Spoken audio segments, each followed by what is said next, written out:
Welcome to the Great Detectives of Old Time Radio.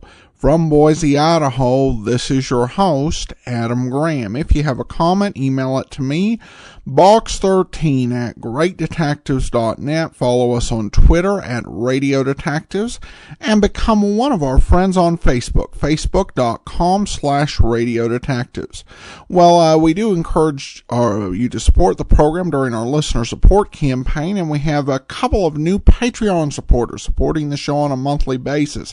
And I want to thank Keith and Melanie both for joining the show on the Patreon page at the Shamus level of $4 or more per month, which is actually our most popular donation level. And due to the number of supporters we've received, we'll be doing a full summer series of old time radio podcast. And those who have signed up and contributed in time to contribute for April, so by the end of March 31st, will be eligible to help pick what series we're going to be doing during the summer.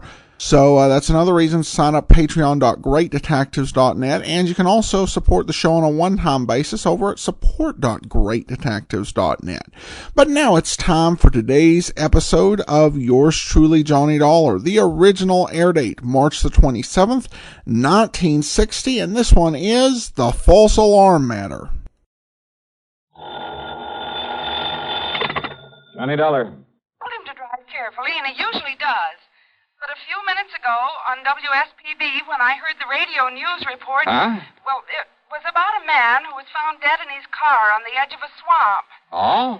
Well, maybe that explains The radio why... said he was found just off the Tamiami Trail, somewhere south of here. I don't know exactly where. Oh, and you think maybe that's what he went out to see about, huh? No, listen. Unidentified, they said. The man, I mean.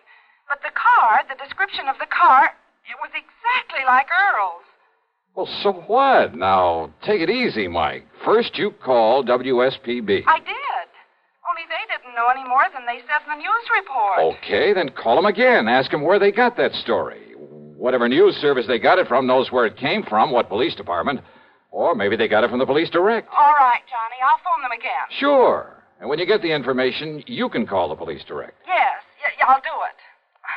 I'm sorry I sounded so upset. Oh, well, just stop worrying. But go ahead and put through that call to the station anyway. Meantime... Yes? Meantime, I'll find out how soon I can get a plane down there.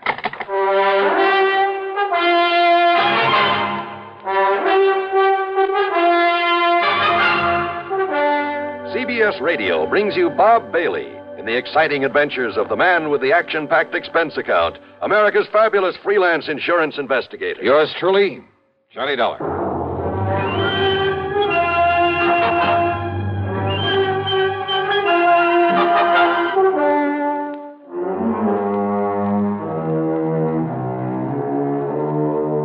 Expense account submitted by Special Investigator Johnny Dollar. Attention Earl Poorman at the Tri-State Life and Casualty Company, Sarasota, Florida. The following is an account of expenses incurred during my investigation of the false alarm matter.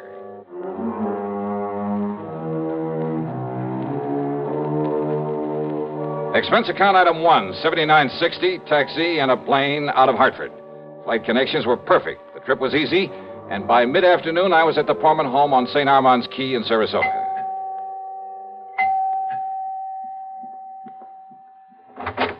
Johnny, oh, you sweet guy. Okay, now, Mike, you better tell me what you learned when you call back to that station. Oh, Johnny, I'm so sorry. I don't know what got into me, being so worried about him. You mean that Earl is okay? But the way he rushed out of here this morning without telling me where he was going or why, and then when I heard that awful report on the radio... You did check back with WSPB? They called me. Oh? Yes, right after I'd finished talking to you. And, Johnny, they were wonderful. How do you mean? Well, they'd realized I was upset because of my having called them before, so they'd checked that news report all the way back to the police who'd found that man dead in his car from a heart attack. And? Well, it was the police in Bonita Springs. That's down below Fort Myers. Yeah? And yes, the car was like Earl's. But the dead man's name was Jensen or Benson or something, so all my worry was for nothing. Oh, well, I'm glad. You kind of had me worried, too, on the way down here. I love that guy, Johnny, like nobody else in the world. Well, I don't blame you a bit. And now you've come all the way down here for nothing. Well, maybe I'll talk him into taking me fishing. Where is he, then? What? Well, after all, if he left early this morning, you still haven't heard from him? No. No, Johnny, I haven't. And look, it's after 4 o'clock. Ah, easy, and gal. Johnny, this isn't like him. Not to at least call or something. Now, don't start worrying that pretty head of yours again over nothing. But if he'd told me where he was going or why, he was in such a hurry. Mike, and with all please. these crazy drivers on the road this time Mike, of year. behave yourself. But Johnny, Look, now, I kind of like that guy, too. And if you'd given me just one honest reason to be concerned about him...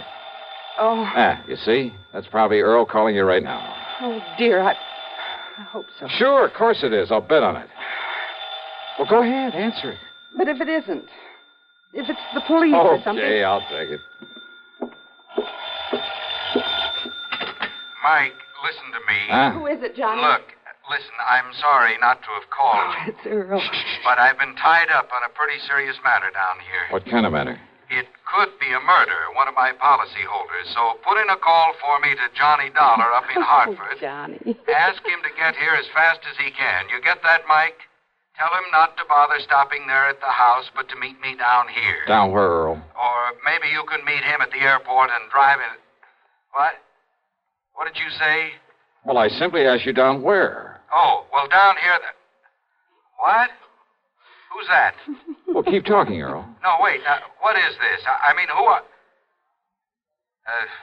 Johnny? That's right. Oh, now, look, somebody's trying to... Is this some kind of a gang? Well, just exactly where are you? You haven't been very definite so far. Okay. It's 9727 Sunnyvale Road. It's off the highway below Venice. But now, listen... Well, if Michael let me use her car, I'll be down there in jig time, okay? Who are you? I told you. But it isn't possible. Just keep your shirt on. How could it be? Why don't you sit there and patiently try to figure it out, huh? You rascal. But, Johnny, if you really are Johnny... Look, say something more. Talk to me some more. Or else I'll down in Venice. What? Yeah, try figuring that out, too. Well, I know I can. Oh, Well, everything okay now, Mike? am I relieved? Sure.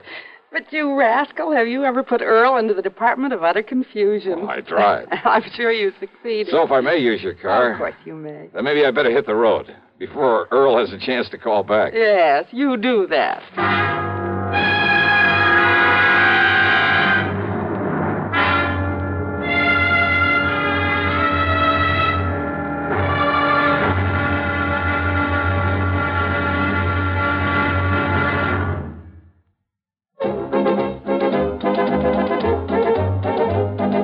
Winston tastes good like a cigarette should. Winston tastes good like a cigarette should. Winston gives you real flavorful, rich tobacco flavor. Winston's easy drawing too. The flavor comes right through to you. Winston tastes good like a cigarette should. A modern filter? Sure, Winston has it. But that's only the beginning of a Winston.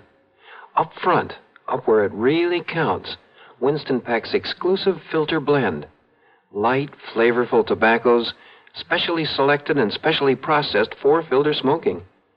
Filter blend. That's why it's fun to smoke Winston, America's best-selling filter cigarette. Winston tastes good like a cigarette should. And now, Act Two of yours truly, Johnny Dollar, and the false alarm matter.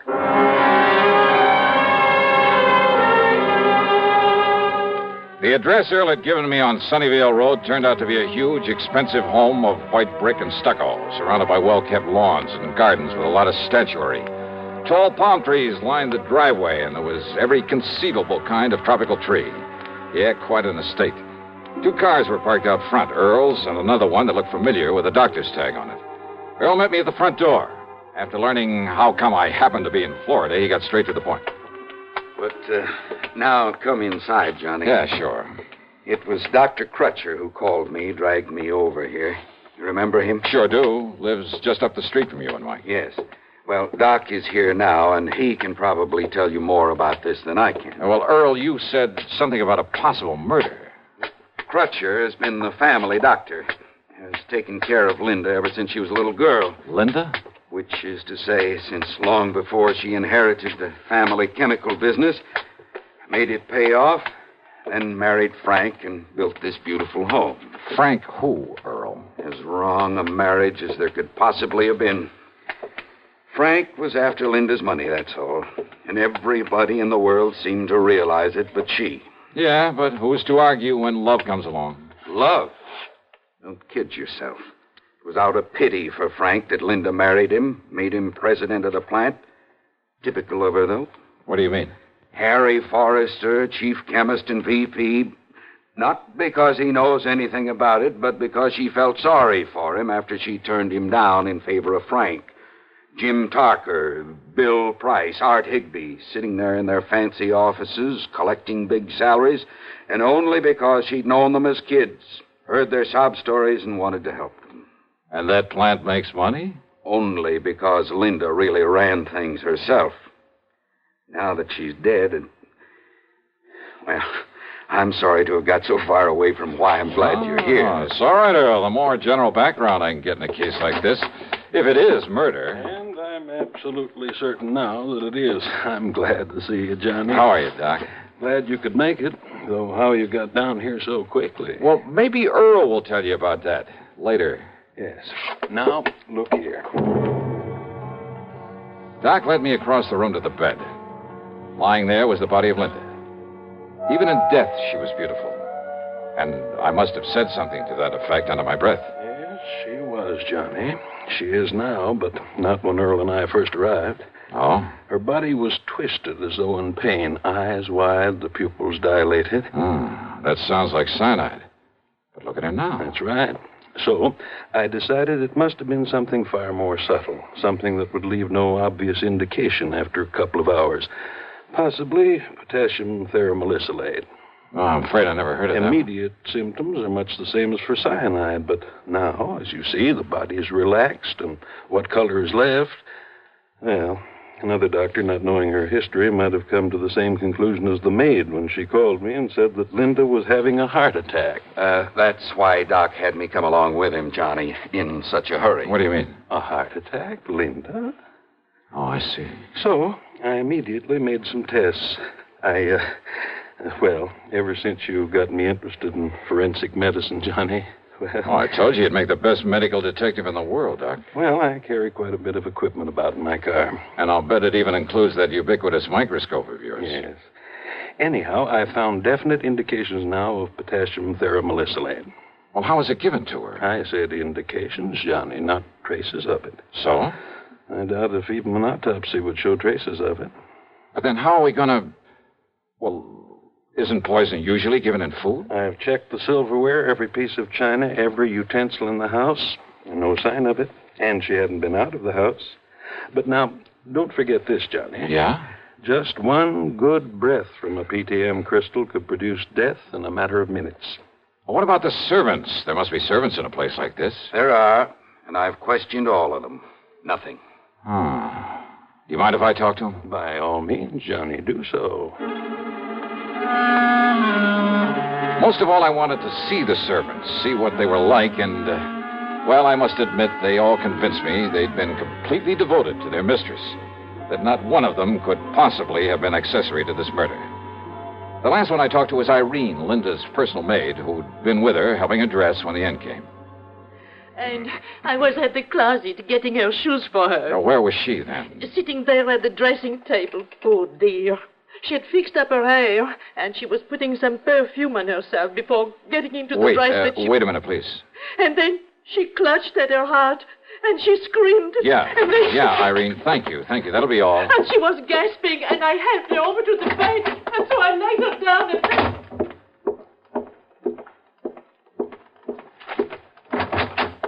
Hey, listen, Doc. Yes, Johnny? Now, let me see. Yeah, here. This perfume bottle. With the stop bar lying here beside it. Yeah, here you are, Doc.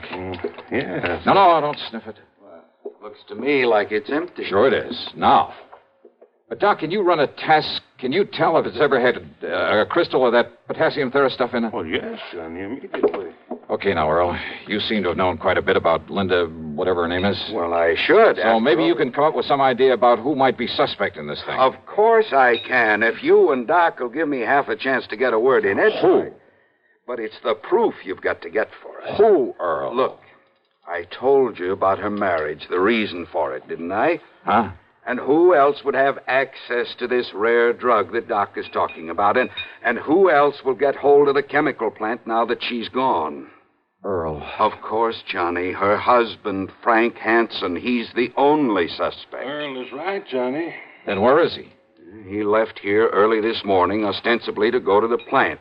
He hasn't been seen there. Hansen. That means only one thing. He skipped. But if you can find him, if you can prove he did this... Johnny, there was potassium theramolysilate in this bottle. Wait a minute. Hansen. What? She said a name like Jensen or Benson or something. Who? What are you talking about? Earl, I'm sorry, but I got a hunch this prime suspect of yours is also very dead.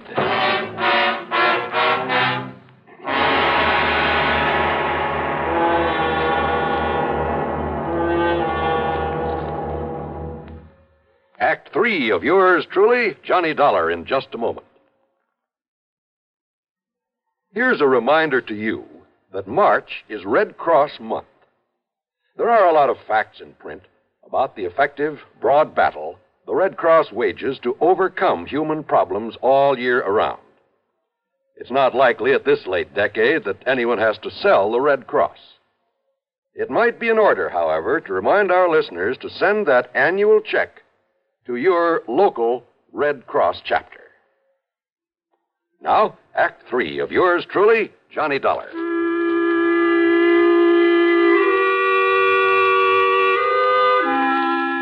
I made a phone call to Police Lieutenant Paul Briscoe at Bonita Springs.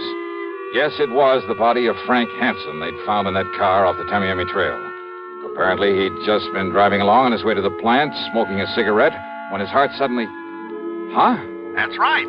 The cigarette just fell to his lap and burned up to ashes. I told him to run a test on the other cigarettes they'd found with the body, a test for PTM. About an hour later, the lieutenant called me back. You were right, Mr. Dollar. It was no heart attack that killed him. It was that poison. Then I talked with Doc and Earl about the personal side of Linda's life, about her love affairs over the years.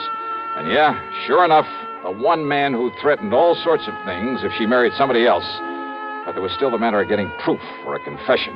Yes? What is it, Johnny? What are you thinking of? Doc, I'm going to need your help. You know I'll do anything I can. Now, let me think. Let me think for a minute. Yeah. Hey, listen. Can you concoct something out of those chemicals you have there? Something that will, say, make a kind of stain after a few seconds if you put it on your hand? Well, I don't know, John. Yes, maybe there is.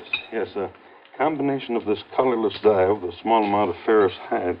Yes, of course it will. A combination? Good. But what for, Johnny? Because I'm going to play this hunch of mine to the end. But we need some proof. Oh, and Doc. Yes? A tiny sponge or a piece of gauze that'll absorb one of those two chemicals that I can tape it inside a finger on the left hand. What? Anything you say, Johnny. The other chemical, well, just keep it in the bottle until I'm ready to use it. Johnny, do you mind telling me what you're up to? Sure I mind. Just get that stuff ready for me, Doc, and we'll take off. A few minutes later, the three of us in Earl's car drove down to the chemical plant. Fortunately, the chief chemist, Harry Forrester, was still there. I was introduced, shook hands with him, with both my hands. Then we took him into a private office, and I went to work on him. I'm afraid I don't understand what this is all about, Mr. Dollar. Insurance investigator, did you say? Yeah, that's right, Forrester. Now listen to me. Oh, very well. If Linda Hansen were to die... Linda? Die? Heaven forbid. Oh? I was in love with Linda at one time. Very much in love.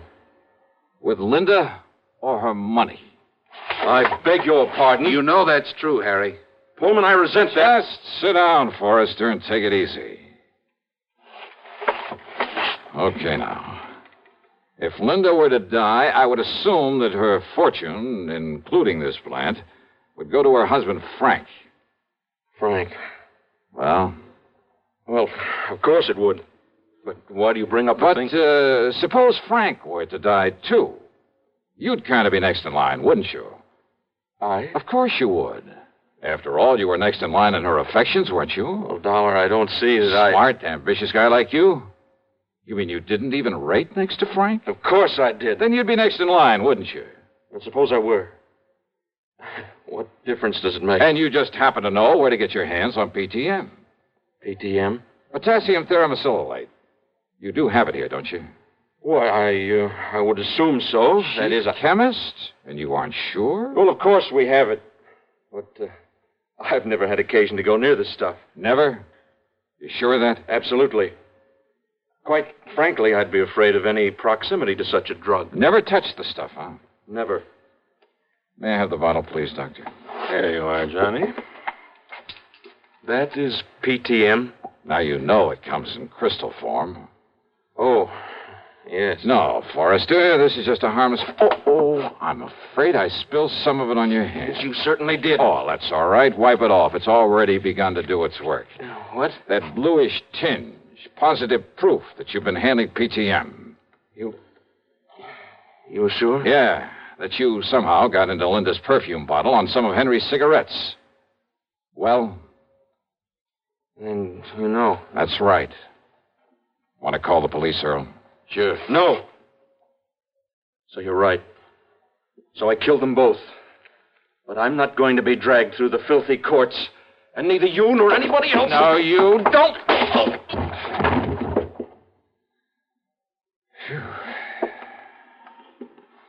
Here. Look. This tiny capsule he was about to swallow. Yeah. What do you think, Doc? Well, of course, I can't be sure without... Those crystals certainly look like it. PTM. PTM.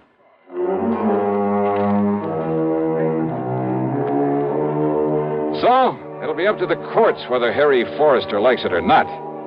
And believe me, I'd hate to be in his shoes. Well, I keep wondering, why don't they ever learn? Expense account total, including a gift to the Pormans for putting me up for a few days while Earl and I did some fishing, $161 even. Yours truly, Johnny Dollar.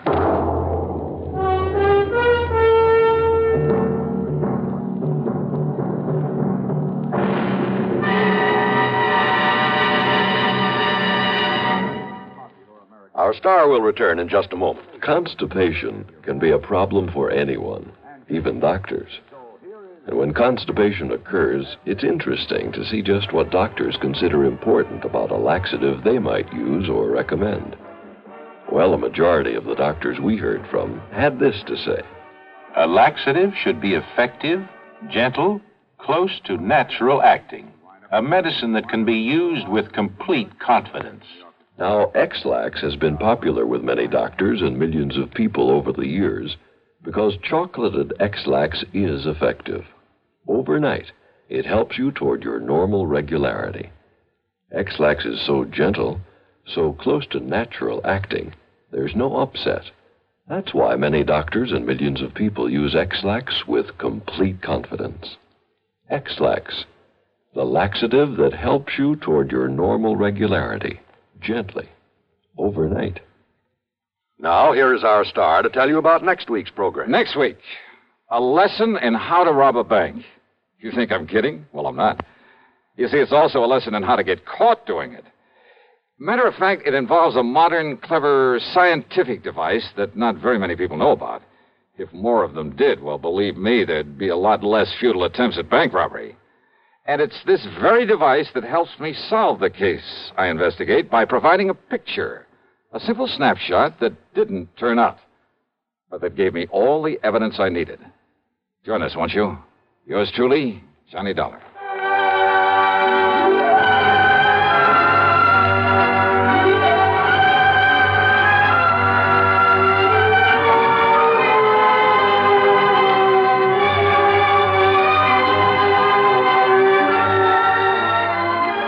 Truly, Johnny Dollar, starring Bob Bailey, originates in Hollywood and is written, produced, and directed by Jack Johnstone. Heard in our cast were Shirley Mitchell, Virginia Gregg, Vic Perrin, Lou Merrill, Paula Winslow, Frank Nelson, and Dick Crenna. Be sure to join us next week, same time and station, for another exciting story of yours truly, Johnny Dollar.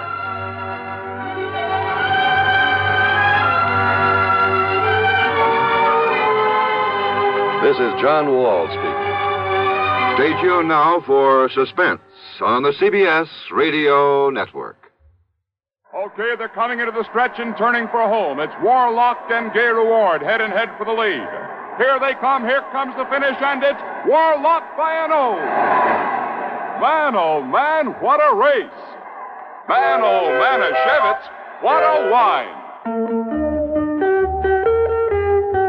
Yes, in sports, you can tell it's a great moment by the cheers. And in wines, you can tell it's Manischewitz by the raves. Man, oh man. Man, oh Manischewitz, everybody's wine because it tastes so good. Try all three new Manischewitz fruit wines, blackberry, cherry, and loganberry, each 100% pure and specially sweetened. Serve Manischewitz fruit wines anytime and often. In a wine glass, on the rocks, in a highball with your favorite mixer. Man, oh Manischewitz, everybody's wine because it tastes so good. Manischewitz Wine Company, New York. WROW, Albany, New York. This is Andrea J. Graham, author of the Web Surfer series, Oh, and a Madam's Wife. You're listening to the Great Detectives of Old Time Radio.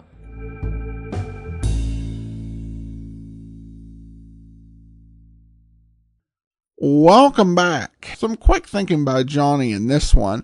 I will say that I didn't like the teaser at the end because there is a teaser and then there are massive spoilers. Just try and forget it, because if you don't, I'm not going to have anyone listening next week. Just gave the whole plot away Anyway. I definitely like the fact that Johnny went down to help out Earl, and just to comfort Mike in general, not knowing if anything had went wrong one way or another. It just does show kind of the strength of the ongoing characters in the series. I should also mention that today marks my 10th anniversary of old-time radio podcasting. We started March 3rd of 2007 with the Old Time Dragnet Show. And since that time, we've put out about 3,600 episodes. We'll have more on the breakdown. Sunday, we'll be doing a full 10th anniversary special. But I just wanted to mention the milestone anyway. All right, well, that will do it for today. Join us back here tomorrow for Dragnet, and again on Sunday, 10th anniversary special. And then next Friday, another episode of yours truly, Johnny Dollar. In the meantime, send your comments to box13@greatdetectives.net. Follow us on Twitter @Radio Detectives, and become one of